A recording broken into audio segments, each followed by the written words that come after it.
দেশের দ্বিতীয় বৃহত্তম মৎস্য অবতরণ কেন্দ্র বরগুনা পাথরঘাটা, তবে সড়কের বেহাল দশায় পাইকার হারাচ্ছে ঘাটতি। ব্যবসায়ীদের অভিযোগ, বছরে কোটি টাকা রাজস্ব পেলেও ঘাটে যাতায়াতের একমাত্র সড়কটির উন্নয়নে কোনো পদক্ষেপ নেই সরকারের।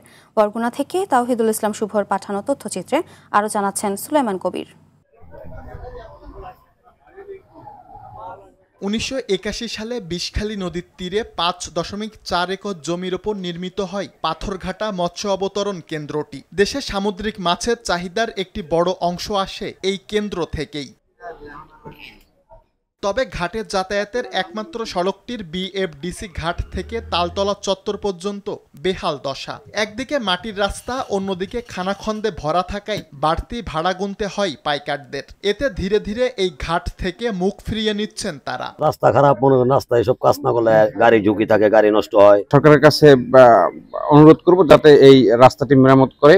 মাছের ট্রলার আইলে মাছ দামে ব্যস্ত থাকে না, কেন ওই পাইকারের খরচ হয়ে যায়। দ্রুত সংস্কার করা না হলে বন্দরটি হারিয়ে যাওয়া শঙ্কা করছেন আড়তদার ও স্থানীয় মৎস্য ব্যবসায়ীরা। এখন তো বৃষ্টি হওয়ার লগে লগে রাস্তায় বাড়াবার গাড়ি আইতে পারে না, পাইকার কমা। এই পাথরঘাটার মেইন কইজইল এই রাস্তাটা, এই রাস্তাটার এই ২ নম্বর করিয়া এই অবস্থা করিয়া ফিনিশ করিয়া লাগছে।